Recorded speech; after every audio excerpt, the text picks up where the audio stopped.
got big news from CNBC. Former FBI Director Comey expected to be indicted soon in Virginia federal court from MSNBC. Now, there are some qualifications to this story. They are trying to bring the indictment now because they have 6 days until the statute of limitations is up. Therefore, homie's getting indicted, right? I mean, I don't see a reality in which they don't pull this off unless somehow a grand jury doesn't return an indictment, which like literally never happens for the federal government. And this is for lying to Congress, I believe. Deceiving. Indeed. You're both correct. Right. Trump in a social media post on Saturday called Comey guilty as hell. MSNBC reporter Ken Delanian in a post on X wrote Wednesday, the full extent of the charges being prepared against Comey is unclear, but the sources believe that at least one element of the indictment, if it goes forward, will accuse him of lying to Congress during his testimony on September 30th, 2020, about whether he authorized a leak of information. Comey, that day under questioning from Senator Ted Cruz, stood by his prior testimony to the Senate Judiciary Committee that he did not. I remember this. In fact, I'm pretty sure there's a video on my channel, youtube.com/Timcast, Did Comey Lie, where I concluded back then, probably not. Actually, no, wait, this wasn't 2020. He lied a lot. Holy crap. Yeah. That video I was talking about, I think was from 2018. Dang. Okay, well, last week I tweeted, at this pace, I expect to see arrests by I predict we'll see arrests by next week. And then this story broke, and there's a couple other stories about pending indictments as well. To be fair, my prediction is not correct just yet, but what do you guys think? Can I just ask, who comes up with the statute of limitations? I kind of feel like some of these things, well, when I get to Congress, I'm going to say, I think we should extend all the statute of limitations. We don't have enough time to actually figure some of this stuff out. And then like, oh, no, Biden's son, Hunter, he's, it doesn't matter what he did because we're past the statute of limitations. I think it's kind of ridiculous. No. I agree with the statute of limitations. The problem I'm not saying is, there shouldn't be. I just think I'd like to extend them. It's hard to know the limits are. The general idea is if the government knows a crime is committed but refuses to prosecute for a certain amount of time, then they can't come back later and do it. The reason for that is you might be accused of a crime, and again, accused is not proven. Yeah. And the government then says, we can charge you whenever we want, so you better do what we say. Statute of limitations stops that. But here's the issue. The issue is we didn't go after Comey because Biden was in office, and you couldn't. And not only that, I don't think we couldn't even get the evidence. It's like sometimes, and this is why I think it's interesting that murder has no statute of limitations. And that's why you murder somebody and it could come back and get you at any point in your life. So I'm not saying what Comey did is tantamount to murder, but I think it's if he got a 4-year head start because he got Biden into office. What is the actual charge that they're looking at giving this guy, lying to Congress? Well, that's the one we know of so far, but there may be more. He seemed like the dirty, during the Hillary email Clinton scandal, when Hillary Clinton's emails were getting 30,000 emails getting destroyed, which was illegal. Comey was kind of, I believe, covering for her in a way. He was like the hard arm of the FBI director? Yeah, FBI director. Head of the FBI. And their job is to lie to the American people a lot of times. And deceive. Yeah, and sorry, that's for I'm national let security. Well, you're right. It's both. It's for national security, and then I really a little bit concerns me is when the next administration comes in and they're like, we got to clean up the mess the last guy's made. You're like, not every time. Sometimes just.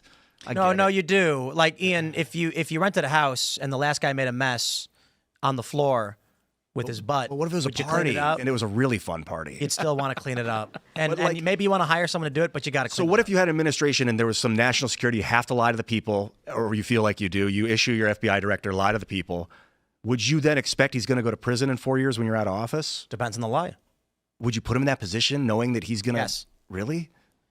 So when you're talking about these lies, it's really easy. I don't play these stupid games where it's like, you can't answer the question. People are like, well, listen, I don't want to, you got to understand. No. The answer is, should the government lie? Yeah. Sometimes, for some reasons, there are reasons why the government lies. That's why we have national security, a security apparatus. That's why we have confidentiality. That's why we have we have security clearances. Sometimes the government has to be like, I'm not going to tell you. Now, the lie part of that, it depends on what your limit is. But let's say that someone accidentally sees a piece of military tech that we need for a national security purpose, maybe a cybersecurity thing. And then this person runs out, goes to the press and says, I saw this guy doing this thing. Well, if you came out and said, it is true, he did see me doing this thing, well, you've exposed whatever that is. At that point, you're probably going to want your government to lie about it and say, this is incorrect. He was never there. And it's silly to think that. In fact, what he actually saw was a weather balloon. And if Congress calls you to testify under oath, you're still technically supposed to lie. In certain circumstances, the reality of life is we do not live in the invention of lying with Ricky Gervais. Okay, when your significant other, your wife, your girlfriend says, "Does this make me look fat?" Well, it depends on the kind of person you are, but most people are going to lie. And even if they're like, "I can't lie, you do look a little fat," you can still do it in a nice way. But some people might just be like, "You look great," because they want that person to feel good. We call those little white lies. In government, it's more challenging because, well, the people have a right to know, right? Within certain confines, I believe it's extremely important that information be available to the public. I also recognize you need national security because we go to war sometimes. And could you imagine if the U.S. was like, no matter what we do, whenever we do it, we're going to tell the whole world? Yeah, we'd be conquered in 2 seconds. George Washington was a master of deception. Oh, bro, could you imagine if, like, the founding fathers were like, now, before we make any moves, let's hold up gigantic flags and blow our horns and then send letters to all the enemies and make sure they all know exactly what our plan is. They cross the Delaware and make sure they wake everybody up before they start slitting throats. Yeah, that's only fair. Yeah. I think with our constitutional right to protection against search and seizure has been violated with the PRISM network, where all of our texts and videos and emails are being recorded. No such network exists. PRISM? What do you mean? Oh, yeah, exactly. What about the network that Edward Snowden did not expose? What about the seizing of property?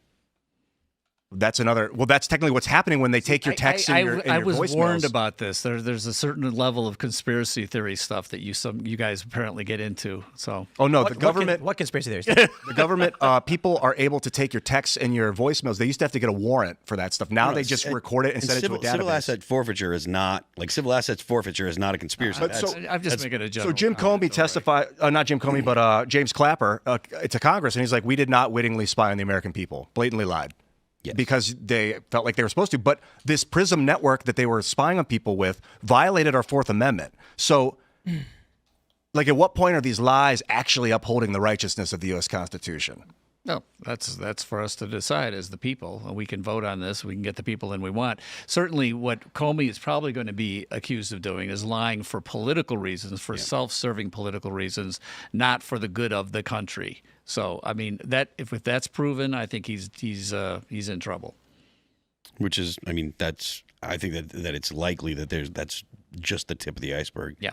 I think there's probably going to be indictments for more stuff. I mean, the insanity of Russia, the Russiagate thing, the insanity of that and the blatant lying that went around that. And it was not in any way, you cannot talk about that being to save, to protect the American people. It was a pure, horrible way of disabling the Trump administration and the lies that went around that to try to make the Trump administration have no power.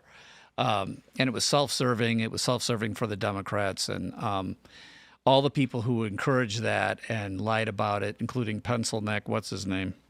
You're talking about, Schiff. Shifty Schiff. You said it, so I don't have to. Well, I'm only saying what Donald Trump said because he is a pencil neck. His head is too big for his body. Here's my metaphor about what's happening on Earth right now. Doesn't make him a liar, but kind of makes me wonder if he's a liar. You guys are into video games, so I look at the liberal economic order got built basically to destroy communism and protect the world. They were going for a domination victory, try to take over the planet. Then the Soviet Union ended in '89. But the liberal economic order is still in control. So it's like looking for a nail. It's a hammer. Like, where's my communism? Where's my communism? And so it's, well, Russia, bad guy. Russia. So this machine is built to fight Russia. It's been around, but we don't need it anymore. Now we've made pretty clear, like, it's a diplomatic victory. When you say the liberal economic order, that's about more like economics than actually like trying to keep Russia in check, right? It was basically to keep the Soviet Union in check.